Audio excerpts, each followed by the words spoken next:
Orientação Espírita, o seu canal de espiritismo no YouTube, esclarecendo e consolando através dos princípios espíritas. Faça a sua inscrição e renove sua vida. Vamos juntos fazer o mundo melhor. Em todos os momentos, o Livro Espírita é a melhor companhia. Comprando em marcosdemario.com, você apoia a manutenção do canal Orientação Espírita.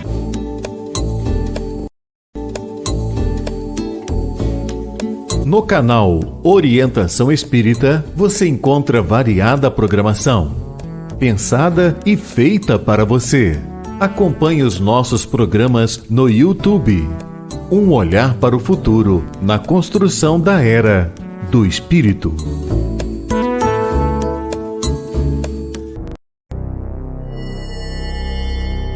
Tem início mais uma edição de Ante os Novos Tempos. Um olhar voltado para a humanidade, através das revelações dos Espíritos, na mensagem consoladora e esclarecedora do Espiritismo. Fique agora na companhia de Marcos Demário.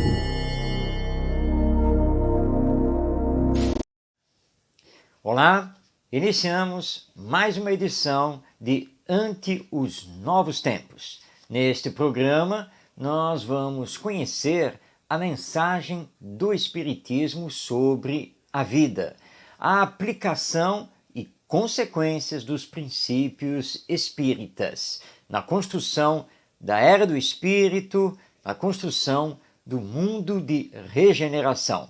Vamos então iniciar esta caminhada respondendo perguntas, vendo a poesia espírita, refletindo e também esclarecendo sobre um tema bastante oportuno.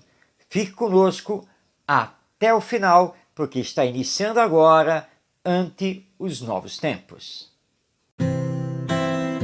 Perguntando e aprendendo. Nesta primeira parte do programa, nós sempre passamos a palavra a você que nos assiste, que nos acompanhe, porque nosso programa é interativo. Você pode enviar a sua pergunta, tirar a sua dúvida, fazer o seu comentário através dos nossos canais de comunicação que já estão aí na tela para que você possa então entrar em contato. E estamos aqui aguardando a sua pergunta, porque as perguntas fazem o primeiro bloco do nosso programa. E iniciamos hoje com a pergunta enviada pelo Nestor, que é de São Paulo, capital. E ele indaga: percebo que mesmo no centro espírita temos dificuldade de convivência com os outros, embora a doutrina nos convide à fraternidade. Por que isso acontece? Acontece porque nós somos seres humanos e somos espíritos imperfeitos. Embora discursemos da necessidade do amor ao próximo, da fraternidade, da solidariedade, mas é fato que ainda encontramos muitas dificuldades em nós mesmos para colocar tudo isso em prática, para vivenciar o amor com o nosso próximo. O fato de conhecermos o Espiritismo não nos transforma de uma hora para outra, não nos faz homens e mulheres de bem em plenitude. Com o Espiritismo, nós estamos estudando para aprender e estamos aprendendo para vivenciar, mas somos diferentes. Todos nós somos individualidades e, enquanto individualidades, temos personalidade própria, temos a nossa própria história evolutiva, realizamos o nosso próprio caminhar aqui na existência terrena. E todos nós, num grau maior ou menor, ainda somos egoístas, orgulhosos, vaidosos e, por que não dizer, até mesmo hipócritas. Porque a nossa inferioridade espiritual, ela tem que ser entendida do ponto de vista moral. Então a convivência com o outro requer da nossa parte renúncia, ou seja, saber abrir mão de coisas que são só nossas, estar aberto a ouvir o outro, escutar o outro, andar com ele, modificar os próprios pensamentos. E, o que é primordial, permitir que o Espiritismo nos transforme. Porque nós podemos estar no centro espírita, podemos estar até ouvindo palestras, lendo, até mesmo estudando, fazendo parte de um grupo de estudo, mas isso não quer dizer que a absorção desses ensinos, desses conteúdos, de fato estejam nos transformando moralmente. Mas se o Espiritismo não nos transforma, há um problema grave aí, porque o Espiritismo é doutrina de transformação moral do ser humano. Então, quando em contato com o Espiritismo, nós precisamos estar abertos para permitir que o Espiritismo nos transforme num processo, porque é paulatino, é pouco a pouco que nós vamos nos transformando, controlando as nossas emoções, combatendo os nossos vícios, nossos defeitos, desenvolvendo as virtudes. É isso que tem que acontecer. Se entramos no centro espírita acreditando que naquele ambiente interno nós só vamos encontrar fraternidade, solidariedade, paz, estamos equivocados, porque isso ainda não pertence ao nosso querido planeta Terra. Isso ainda não é a realidade da humanidade terrena. E é claro que isso se reflete dentro do centro espírita, mas com certeza vamos encontrar aquele clima que nos convida à paz íntima, à paz com os outros, à fraternidade e à solidariedade, porque estaremos entre irmãos e irmãs que estão procurando colocar em prática, vivenciar os ensinos, os princípios, a filosofia do Espiritismo. Que da nossa parte consigamos então colocar em prática a compreensão e não exigirmos do outro aquilo que ele ainda não pode dar, mas compreendendo que ele está no caminho, que ele está se trabalhando, ele está procurando ser melhor, exatamente como nós também precisamos sempre nos melhorar. Por isso Allan Kardec cunhou a famosa frase, que ele tinha razão: reconhece-se o verdadeiro espírita pelos esforços que ele faz em dominar, em transformar as suas más inclinações, as suas más tendências.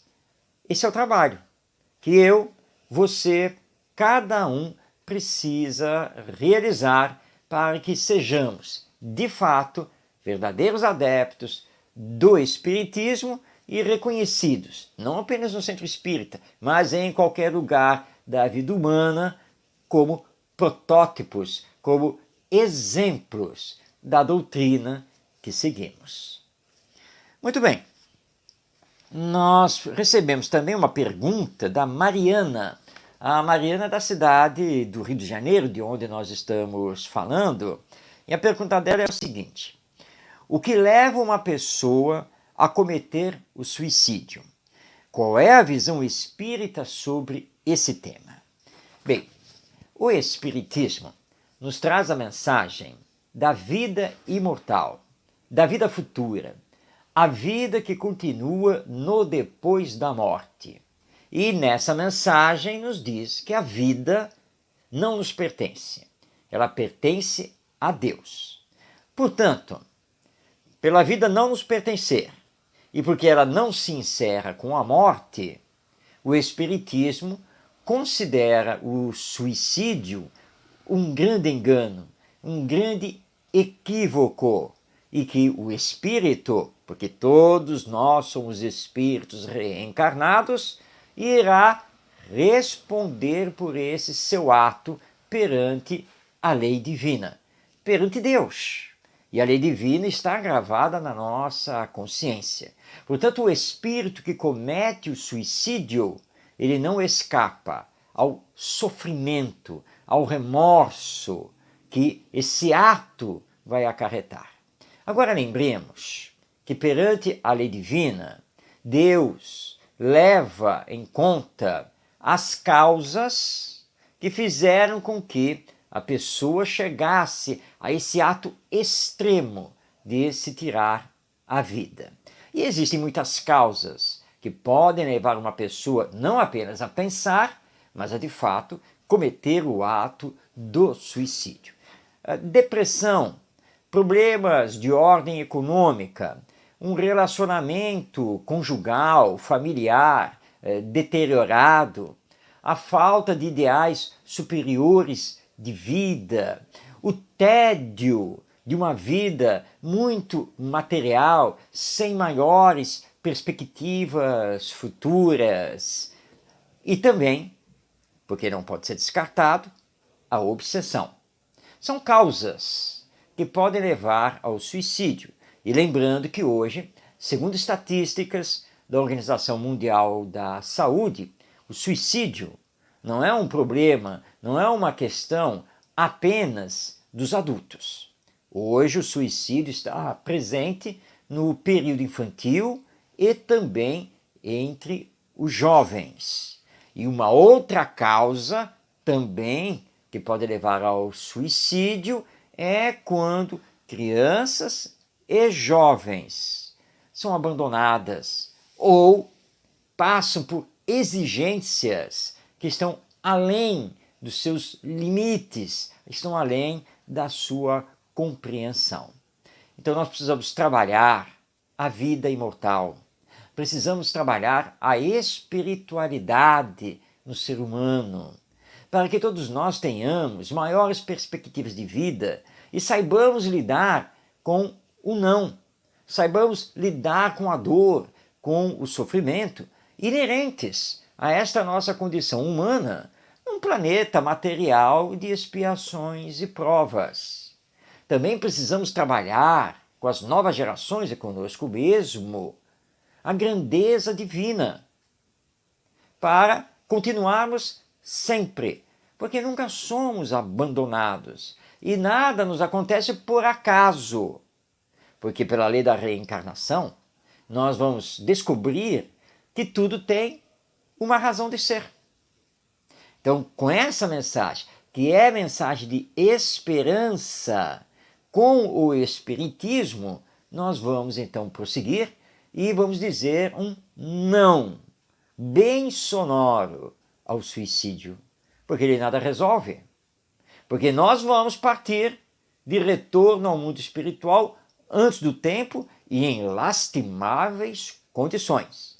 O sofrimento do mundo espiritual será muito pior do que qualquer sofrimento pelo qual estejamos passando aqui na Terra. E mais, o espírito, arrojado de volta ao mundo espiritual pelo suicídio, ainda vai amargar o receber a repercussão do sofrimento dos que ficaram no abandono, na dor aqui na Terra, ou seja, os seus familiares e amigos. Portanto, seja o que for que esteja acontecendo, confiança em Deus. Seguir sempre em frente, construindo, sabendo que o amanhã é um outro dia. Resignação, trabalhando, até chegar o momento de naturalmente retornar ao mundo espiritual. Suicídio não é solução. Suicídio é complicação. Muito bem, continuando as perguntas dos nossos espectadores, aqueles que acompanham o nosso programa, nós recebemos lá de Curitiba, Paraná, a pergunta do Sérgio. Há diferença entre cura espiritual e tratamento espiritual? Como deve ser esse trabalho no centro espírita? Sim, há diferença. Cura espiritual acontece quando temos um médium curador e temos também o mérito da pessoa, nesse caso, o paciente, para ficar curado, seja de um mal orgânico, seja da sua saúde física orgânica, seja de um mal espiritual, no caso, a obsessão, que é a ação de espíritos inferiores sobre a pessoa. Quando nós não temos o médium de cura, nós vamos ter o chamado tratamento espiritual através da terapia espírita, que engloba o passe, a água fluidificada ou magnetizada, a oração ou prece, o evangelho no lar e o estudo do espiritismo. Então, é um conjunto de fatores que realizam o tratamento espiritual, que pode ser de menor ou maior tempo. Ele pode ser curto ou longo no seu curso, porque não há como dizer, quando uma pessoa adentra o centro espírita e é encaminhada ao tratamento espiritual, que essa pessoa ficará curada em X tempo. Aliás, nós nem podemos dizer, não podemos afirmar que ela ficará curada. Lembrando que o espiritismo não existe para curar corpos. O espiritismo existe para curar almas. Ou seja, no centro espírita, nós lá não estamos para substituir a medicina e os médicos para curar as mazelas orgânicas. No centro espírita, nós estamos lá para curar a alma doente, desequilibrada no campo moral. E esse desequilíbrio repercute no organismo físico. Isso é o espiritismo. Portanto, deixamos aqui um alerta aos dirigentes dos centros espíritas. Tomemos cuidado com a realização do chamado tratamento espiritual, porque, embora seja um serviço, seja uma atividade que o centro espírita pode propiciar aos seus adeptos e frequentadores, o tratamento espiritual não é a finalidade do espiritismo e, portanto, não deve ser prioridade no centro espírita. Prioridade no centro espírita precisa ser a educação do espírito, o reequilíbrio da alma no seu campo moral. E esse é o grande trabalho que temos que fazer. Agora, existe a cura? Sim. Existem médiuns de cura? Sim. Existem. E num simples toque, às vezes num simples olhar, num passe, curam instantaneamente um problema orgânico. Sim, existe, mas médiuns de cura são raros, são difíceis de serem encontrados. Mas o tratamento espiritual no centro espírita, sim. E é preciso ter então paciência, perseverança, resignação e fazer a sua parte no seu reequilíbrio moral para que os bons espíritos possam agir até onde a lei divina permite para então nos auxiliar nos nossos problemas de saúde. Então, isso é tratamento espiritual e sempre lembrando que o tratamento espiritual faz parte dos serviços do centro espírita, mas não deve ser a prioridade, porque a finalidade do espiritismo é a transformação moral do ser humano. Pois bem, agora vindo do Rio de Janeiro, a nossa cidade maravilhosa, nós temos aqui a pergunta do Gustavo. Como lidar com as emoções diante de tanto desrespeito ao ser humano e à vida? É uma excelente pergunta, porque em tempos de pandemia que estamos aí passando e que modificou completamente o nosso ritmo de vida, as emoções estão à flor da pele. Porque de uma hora para outra nós nos vimos isolados dentro de casa, tendo que conviver um tempo muito maior com os entes queridos do que fazíamos anteriormente. E não é fácil enfrentar isolamento social ou, mesmo tendo que profissionalmente trabalhar, estar com esse receio, esse temor do vírus, que, claro, pode nos pegar a qualquer momento por força de qualquer circunstância, apesar dos esforços de seguir os protocolos sanitários de segurança pessoal. Então, as emoções começaram a dominar e durante a pandemia nós tivemos um aguçamento da depressão, do suicídio, de problemas psicológicos nessa nova vivência. Nós temos que ter calma. E o Espiritismo nos dá a ferramenta do Evangelho e nos diz que não somos o corpo e que tudo passa e que não somos abandonados e que precisamos utilizar muito a oração para nos acalmar, nos ligar à espiritualidade amiga que só quer o nosso bem e cumpre a missão divina de nos auxiliar. Porque Deus, nosso Pai, não nos abandona. Então, com o Espiritismo, nós aprendemos, então, a controlar o pensamento, a utilizar a oração, fazer boas leituras, mesmo na pandemia, praticar a caridade, trabalhar com as redes sociais, a internet de uma forma geral, sempre de forma útil. E isso então vai nos preenchendo. E com o Espiritismo nós entendemos o quanto é importante a convivência familiar, os laços de afeto, que podem então ser mais fortalecidos com base no amor ao próximo. Porque diante da reencarnação não estamos aqui por acaso, não nos unimos por acaso. Então tenhamos calma, calma. E claro, se for necessário, vamos sim procurar o apoio terapêutico de um profissional.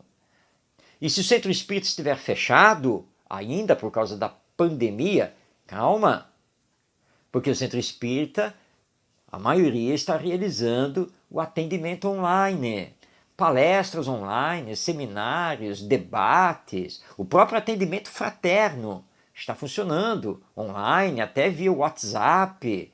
Há muitas ferramentas em funcionamento, além da retomada paulatina, de pouco em pouco, das reuniões públicas presenciais, seguindo os protocolos de segurança sanitária. Então, com o Espiritismo, nós enxergamos a vida de outro ponto de vista. E mesmo com a pandemia, continuamos alegres, felizes, idealizando, realizando, porque a esperança deve estar sempre conosco, a esperança de dias melhores. Então, controlemos as nossas emoções, trabalhando, amando, idealizando, construindo e procurando o auxílio, a ajuda, sempre que for necessário. Porque, em verdade, viver é muito bom. Viver aqui, na Terra, esta nossa vida humana, como encarnados, é muito bom, porque nós temos a oportunidade de aprender e de fazer. Nós temos a oportunidade de nos moralizar e espiritualizar. Canalizemos, portanto, as nossas emoções para a criação do bem e do belo, e não teremos tempo para desequilíbrios emocionais. Muito bem, nós vamos à última pergunta aqui, Última pergunta nesta edição do nosso programa, e esta vem de São Paulo, capital. Ela foi enviada pela Fabiana. Como justiça e misericórdia se conciliam na justiça divina? Excelente pergunta. Se deitarmos nosso olhar na antiguidade da humanidade, nós vamos ver que tanto a crença nos deuses da mitologia pagã, quanto a crença no Deus judaico, o Deus único, nós vamos ver que essas crenças sempre colocaram Deus único, ou o Deus do Olimpo, por exemplo, mas sempre colocaram Deus como um justiceiro. Por isso, a lei mosaica, que era uma lei judaica, era conhecida como lei do olho por olho, dente por dente. Não apenas pela lei civil ou religiosa nossa, mas como lei divina. Ou seja, que Deus era um justiceiro vingador e que poderia, inclusive, matar seu filho. Aliás, no Velho Testamento, que faz parte da Bíblia, nós vamos ver Deus, segundo aqueles relatos, dizimando cidades inteiras, nações inteiras, por considerar aquele povo culpado por alguma coisa. Mas aí veio o Espiritismo, em 1857, com o lançamento de O Livro dos Espíritos, assinado por Allan Kardec. E aí então, revivendo os ensinos do nosso Mestre Jesus, que estão no Evangelho, nós então começamos a entender que Deus é justo, plenamente justo, soberanamente justo, mas é também ao mesmo tempo bom e misericordioso. Portanto, a sua justiça não pode ser olho por olho, dente por dente. Se aqui, na justiça humana, que é extremamente falha, nós já levamos em consideração as atenuantes, as causas que levaram a se cometer algo contra a lei, então nenhum julgamento é igual ao outro. Ora, se nós mesmos, que somos imperfeitos, fazemos isso, quanto mais Deus não o fará na sua justiça. Então, justiça sim, mas com misericórdia. Não é que Deus tenha ou coloque para nós privilégios. Não, em absoluto. A sua lei é única e é perfeita. A misericórdia já está na lei, porque leva em consideração as causas e, portanto, os atenuantes. Então, seja aqui na Terra ou no retorno após a morte ao mundo espiritual, nós vamos sempre receber de acordo com as nossas obras. E esse é um ensino magistral do nosso Mestre Jesus. É nem mais e nem menos. E sempre de acordo. Por isso que, com o Espiritismo, nós entendemos que cada caso é um caso. Nunca a lei divina é aplicada de forma igualitária, totalmente igual a este e aquele. Porque Deus sabe de cada um dos seus filhos. Deus sabe o que levou o seu filho a praticar isto ou aquilo. Ele vai responder sempre pelas consequências dos seus atos, mas de acordo com as motivações, de acordo com as causas. É assim então que a justiça divina funciona, tendo embutida nela a misericórdia. Essa é a compreensão que o Espiritismo nos dá, e fica aqui a recomendação para a leitura atenta do livro O Céu e o Inferno, ou A Justiça Divina segundo o Espiritismo, de Allan Kardec, uma obra que foi escrita pelo nosso codificador exatamente para explicar como funciona a lei divina através da imortalidade da alma, da reencarnação e da lei de evolução. Mas bem, essas foram as perguntas da edição de hoje do nosso programa Ante os Novos Tempos. Mas ficamos aqui aguardando a sua participação. Você tem alguma dúvida?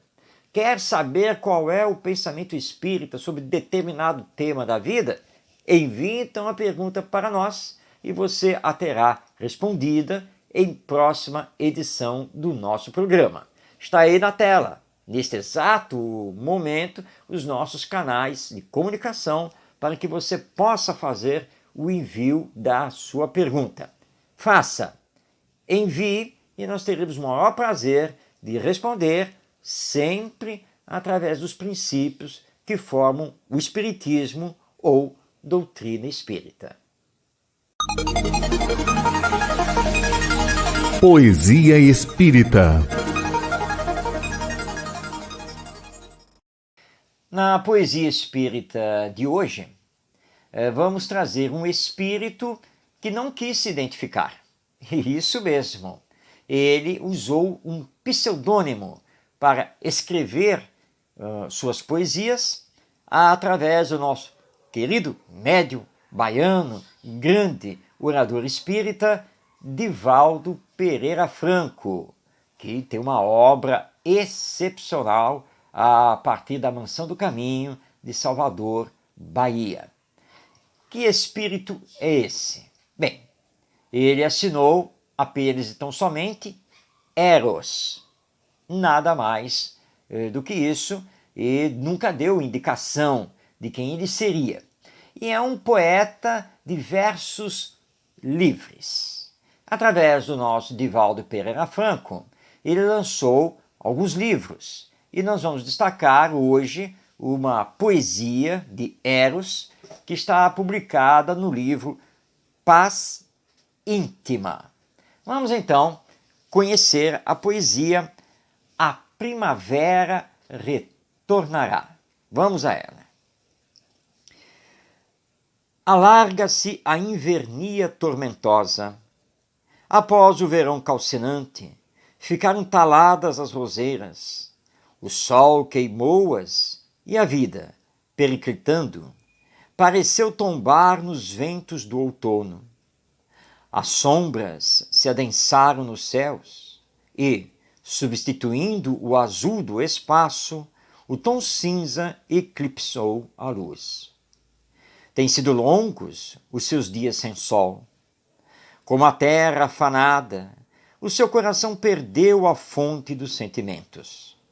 Cedendo à canícula das paixões inferiores, o desespero tomou o lugar da confiança. O desconforto predomina nos seus ideais. A angústia assenhoreia-se da sua casa mental. Chovem desaires em sua volta, e a lama das aflições se propõe a asfixiá-lo. Tudo é noite. Sombras densas, rasgadas pelos relâmpagos ligeiros que os trovões aplaudem de longe, predominam. Nenhuma voz que dê conforto, coração algum em solidariedade. A tempestade a quase todos ameaça. Ninguém dispõe de tempo para socorrer, nem para viver. A volúpia do medo a tudo converte em gozo. Ele arde e passa com frustração. A paisagem alterada pelas forças descontroladas assemelha-se às vidas estioladas e aos corações doridos, quando, porém, o apogeu da loucura não mais predominar, modificar-se-á a natureza, amainando a tormenta, o cansaço se espraiará. Haverá uma trégua na luta e, suavemente, docemente, raiará dia novo, a primavera retornando. As roseiras mortas explodirão em flores, perfumes e cores. O chão gargalhará verdor. Os córregos cantarão poemas de ternura. A brisa balbuciará carícia nas ramagens do arvoredo, e o azul volverá ao céu. As mãos se entrelaçarão em emoções de amor. Os sentimentos se confundirão em união de afeto. As esperanças renovarão as alegrias. As crianças sorrirão e brincarão, enquanto os adultos trabalharão. Orando, os anciãos aguardarão a liberdade. A dor cederá o passo à renovação, e Jesus Cristo, em triunfo, repetirá a canção primaveril. Vinde a mim, todos vós, os que estáis cansados e aflitos, que chorais e sofreis. Eu sou a vida, a porta e a vereda. Vinde a mim, eu vos consolarei e guiarei. Sim, a primavera retornará. Confie e aguarde, vencendo em calma a grande noite que cederá lugar ao seu futuro dia de libertação. Esta, então, é a poesia A Primavera Retornará, escrita pelo espírito Eros na psicografia de Divaldo Pereira Franco e que se encontra no livro Paz Íntima. Tenhamos todo, portanto, a esperança, porque os dias de tormenta passarão e os dias floridos virão com o nosso Senhor Jesus Cristo. E com essa poesia desse espírito, Eros, nós então preparamos o momento do nosso vídeo de reflexão, porque está na hora de Para Viver Melhor.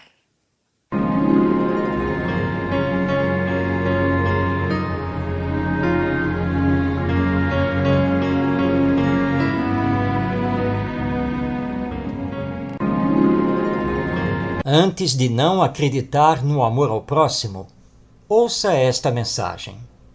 Sublime sentimento, o amor deve fazer com que nos compreendamos e vivamos em paz. Mas muitas vezes confundimos o amor com o egoísmo.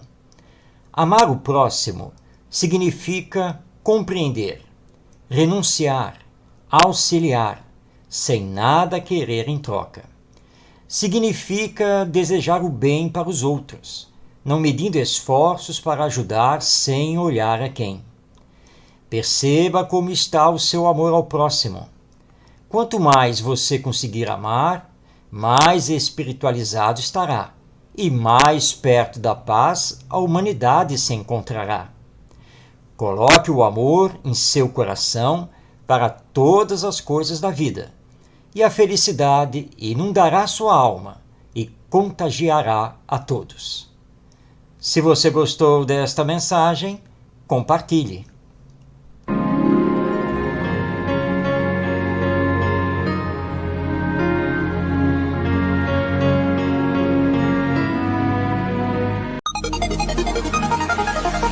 Entendendo com o Espiritismo.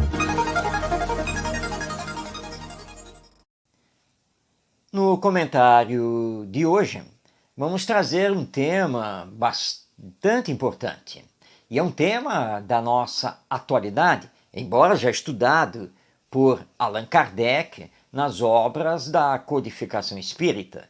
Mas o espiritismo é sempre atual. E nós vamos hoje conversar sobre a família, mas mais especificamente sobre os laços reencarnatórios. Isso mesmo, a reencarnação e a família. Como explicar a família do ponto de vista espiritual? Que laços nos unem? Como é que ficam esses laços diante da reencarnação?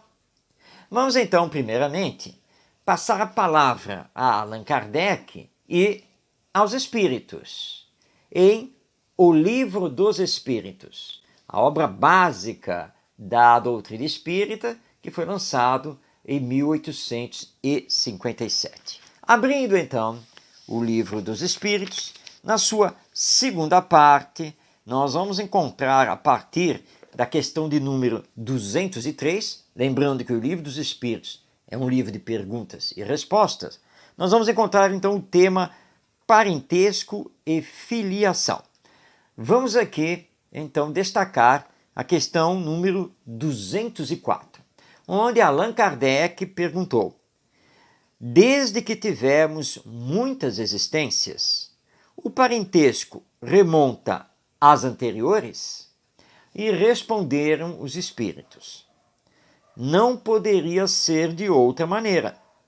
A sucessão das existências corpóreas estabelece entre os espíritos laços que remontam às existências anteriores.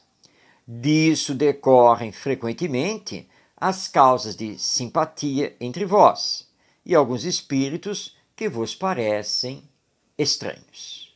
Muito bem, então, pela resposta dos espíritos, o nosso parentesco, o fazermos parte de uma mesma família, isso acontece porque os nossos laços são espirituais. Eles já vêm de outras encarnações.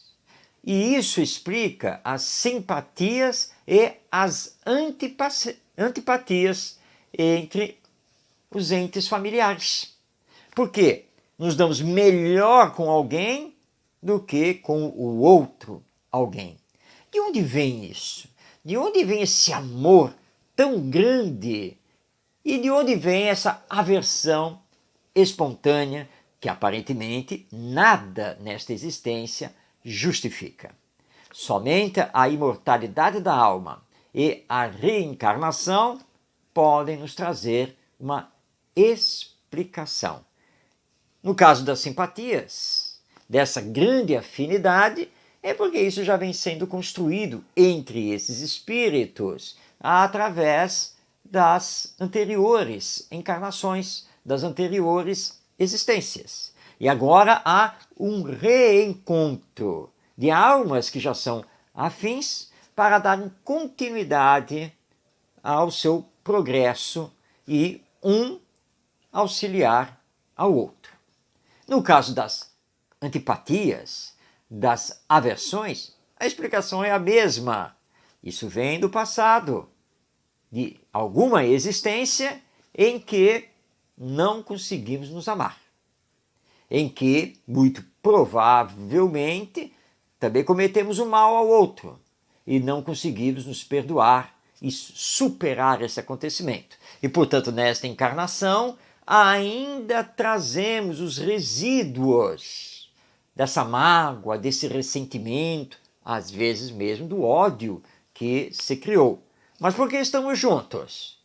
Para aqui, na Terra, onde tudo aconteceu lá na existência passada, conseguirmos agora reparar esse passado, através da aplicação da lei de amor. Porque é isso que Deus quer de todos nós. Portanto, simpatias e antipatias no seio familiar ficam perfeitamente explicáveis com a reencarnação. E lembrando que só podemos falar da reencarnação se tivermos a crença na imortalidade da alma. Porque se não acreditarmos na imortalidade da alma, não há como falar de reencarnação.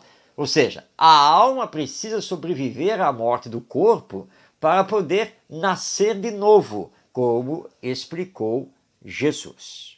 Mas ainda na codificação, nós encontramos em O Evangelho segundo o Espiritismo, obra também de Allan Kardec, no seu capítulo 4, que trata justamente do tema nascer de novo, que é um dos ensinos de Jesus. Então, nesse capítulo 4, nós vamos encontrar no item 18 em diante o tema: a reencarnação fortalece os laços de família, ao passo que a unicidade da existência os rompe. Vamos passar aqui a palavra então a Allan Kardec, destacando aqui um trecho do item 18 do capítulo 4 do Evangelho segundo o Espiritismo. Diz Kardec: os laços de família não sofrem destruição alguma com a reencarnação, como o pensam certas pessoas. Ao contrário, tornam-se mais fortalecidos e apertados. O princípio oposto, sim, os destrói. No espaço, os espíritos formam grupos ou famílias entrelaçados pela afeição, pela simpatia e pela semelhança das inclinações. Ditosos por se encontrarem juntos, esses espíritos se buscam uns aos outros.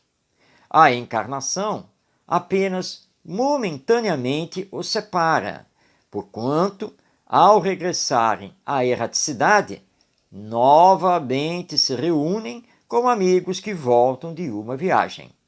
Muitas vezes, até, uns seguem a outros na encarnação, vindo aqui reunir-se numa mesma família ou no mesmo círculo, a fim de trabalharem juntos pelo seu mútuo adiantamento. Se uns encarnam e outros não, nem por isso deixam de estar unidos pelo pensamento. Os que se conservam livres velam pelos que se acham em cativeiro. Os mais adiantados se esforçam por fazer que os retardatários progridam. Após cada existência, todos têm avançado um passo na senda do aperfeiçoamento. Cada vez menos presos à matéria, mais viva se lhes torna a afeição recíproca, pela razão mesma de que, mais depurada, não tem a perturbá-la o egoísmo, nem as sombras das paixões. Podem, portanto, percorrer, assim, ilimitado número de existências corpóreas, sem que nenhum golpe receba a mútua estima que os liga. Essas são então as palavras de Allan Kardec, no item 18 do capítulo 4 do Evangelho segundo o Espiritismo. Como Deus é bom, não é mesmo? Porque agora nós sabemos que nem sempre reencarnamos todos juntos, mas aqueles que ficam, em nome do amor que tem por nós, continuam a nos auxiliar, a nos velar e nos esperam de retorno ao mundo espiritual.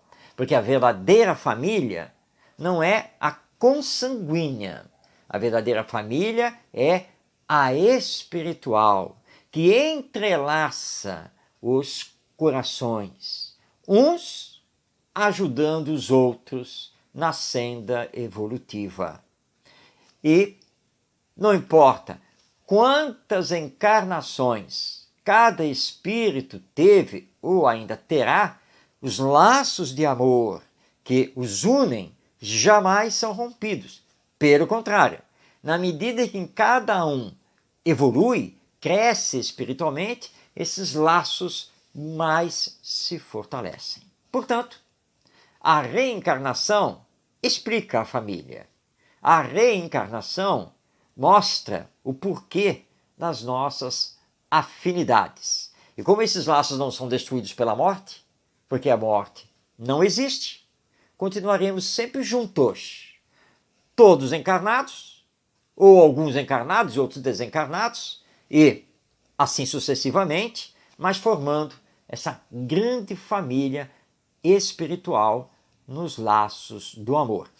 E se você quer saber mais, além de O Livro dos Espíritos e de O Evangelho segundo o Espiritismo, fica aqui a nossa recomendação para leitura da trilogia que foi recebida mediunicamente pela nossa querida Ivone do Amaral Pereira, trilogia essa escrita pelo espírito Charles, composto dos livros Nas Voragens do Pecado, O Drama da Bretanha e O Cavaleiro de Números. Repetindo, Nas Voragens do Pecado, O Drama da Bretanha e O Cavaleiro de Números.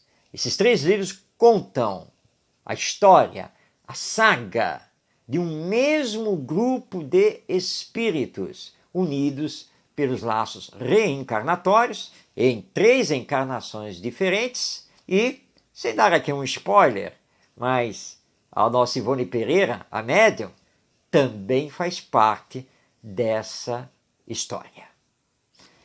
Bem, chegamos ao final de mais uma edição de Ante os Novos Tempos, deixando aqui o nosso agradecimento pela sua companhia e o convite para conhecer cada vez mais profundamente o Espiritismo, nos dedicando à nossa transformação moral para a transformação moral da humanidade. Assim, estabelecendo aqui na Terra a era do Espírito, porque a vida continua sempre. E através da prática do bem, saímos da condição de um mundo de expiações e provas para sermos então o mundo de regeneração. Um grande abraço no seu coração e até o nosso próximo encontro.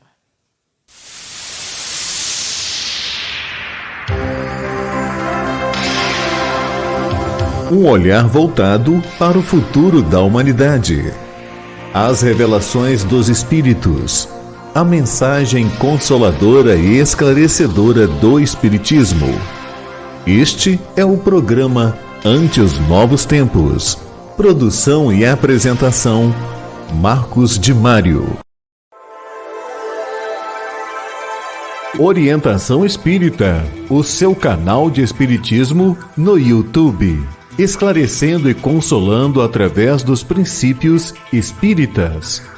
Faça a sua inscrição e renove sua vida. Vamos juntos fazer um mundo melhor.